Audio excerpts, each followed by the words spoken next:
Nagaanii fi araarri Waaqayyoo lafa jirtanitti isiniif haa ta'u. Akkam jirtu kabajamoo hordoftoota chaanalii keenyaa. Saayitii kana odeeffannoowwan kiristaanummaa wal qabatan qabannee isiniif dhufneerra. Hanga xumuraatti turtiin keessan waliin haa ta'u jechaa. Namoonni haarawaan chaanalii kanaaf haaraa taatan yookaan maatii hin ta'in baga nagaan dhuftan jechaa saabskiraayib godhaati.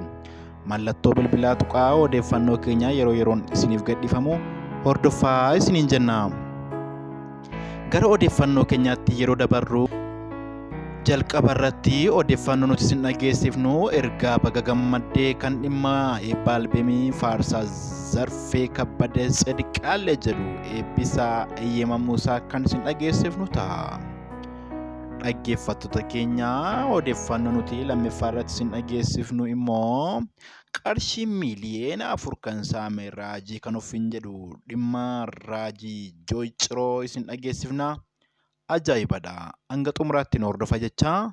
Odeeffannoo nuti gara xumuraa irratti isin dhageessifnu immoo odeeffannoo injifannoo kan lubbuun namoota 16,000 gara ifa Kiristoositti dhufan Yesuusiin fayyisaa lubbuu isaanii godhatan. Kan Yesuusiin fayyisaa lubbuu isaanii godhatanii fudhatan akkamitti akka fudhatanii eessattii fi kanneen biroo isin dhageessifna. Hanga xumuraatti turtiin keessan waliin haa ta'u isiniin jenna. Kabajamoo dhaggeeffattoota keenya gara odeeffannoo keenyaatti dabarreerra. Faarfattuun jaallatamtuu Zarfeedhaa fi ABCD ishee eeyyamameeraa fi egaa akkuma hundi keenya beeknu faarfattuun jaallatamtuun kun albeemii ishee mata dureen isaa Tsidiqaalee jedhu hojjettee kan jirtuu fi guyyaan eebba isaa caamsaa 14 waldaa mulu wangeelii qaxana lammeeffaatti qabamee akka ture hundi keenya iyyuu ni yaadanna. Haa ta'u garuu dhimma hanga ammaatti sababiin isaa hin beekamneef dhorkamee kan ture yoo ta'e iyyuu obboleettiin keenya kunis dhimma darbuu eebba albeemii ishee sana ilaalchiftee ani kanan ilaalee deemu Kiristoosidha malee namaa fi geggeessota miti. Kanaaf namooti gara amantaa ishee duraatti deebiti jettanii haasoftan akkasiin na hubadhaa jettee barreessitee turteetti. Egaa guyyaa har'aa kana immoo gammachuu guddaatu ta'e. Innis eebba ishee wal qabatee odeeffannoo baay'ee namatti tolu kan yaada namoota keessatti gaaffii uumaa turee fi deebiitu argamuusaati. Kunis eebbi albeemii ishee waldaa Faith Bible International Church yookaan FBI'tti waldaa Paaster Daawit Mollaaleenyitti akka geggeeffamu himameera. Egaa Paaster Deef geggeessota waldaa isaa walitti waamuudhaan marii taasisaniin dhimmi eebba faarsaa ishee murtee argateera. Egaa eebbi albeemii kanaas caamsaa 21 bara 2014 akka geggeeffamus murtaa'eera. Asumaan obboleettii keenya faarfattuu Zarfee Kabbadeen baga gammadde jecha waldaa FBI fi hundeessaa waldichaa Paaster Deeviin eebbifamaa isaaniin jenna.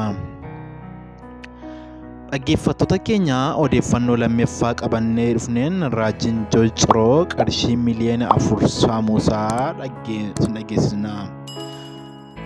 Raajiin Jooy Ciroo qarshii miliyoona 4 saame. Baay'ee nama gaddisiisa. Akka itti aanu kanattan isiniif dhiyeessina. Shamara biyya Dubaayiin jiraattu kan waggoota hedduuf achi turte tokkotu ture.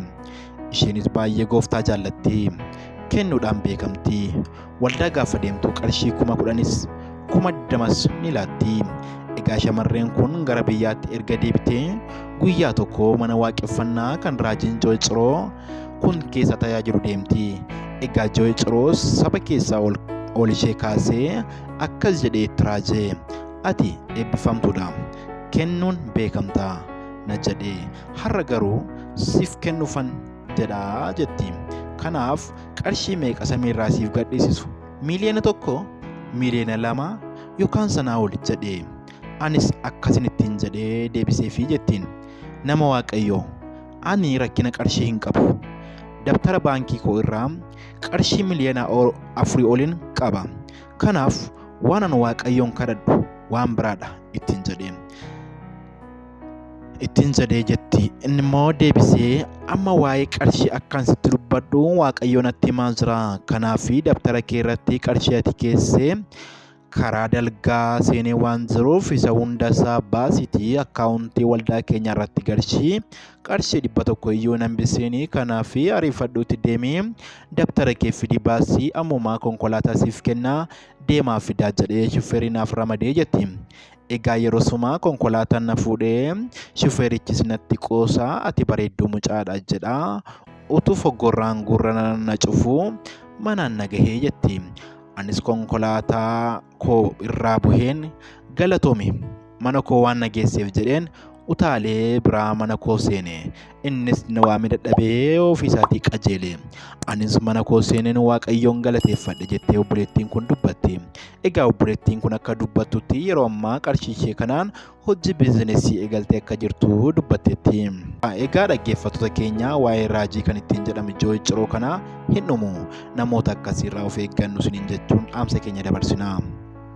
Odeeffannoo keenya kan xumuraatti gaafa dabarru dargaggeessi umurii 29 maqaan isaa Alberto Mekivini jedhamu lubbuu isaatti murteessuun yoo du'es nan du'a yoon jiraadhes fedha Waaqayyo yoo ta'e nan jiraadha jechuun biyya uummata musliimaa Paakistaan deemuun kiristoodii guddaa qopheesseen Waaqayyo waan ajaa'ibaa godhe maqaa isaa biyya sanatti ol kaase. Inni sagantaa godhamee lubbuu namoota 16,000 Gooftaa Yesuusiin fayyisaa lubbuu isaanii godhatanii fudhataniiru. Waa'ee lubbuu kanaaf Waaqayyoon guddaa galateeffata. Hundi keenya illee hojii babal'isuu mootummaa Waaqayyoo kana lubbuu dukkana keessaa gara ifaatti haa fidnuun dhaamsa keenyadha. Dhaggeeffattoota keenya odeeffannoo nuti saayitii kanaaf qabanne kana fakkaata. Odeeffannoo keenya yeroodhaan akka isin biraan gahuuf namoota chaanalii kana sabiskiraayib godhin sabiskiraayib godhaati. Mallattoo bilbilaa tuquudhaan maatii nuuf ta'aa isiniin jecha yaada dabalataa qophii keenya irratti qabdan nuuf barreessaa isiniin jenna.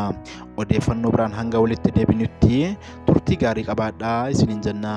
Eebbifamaa.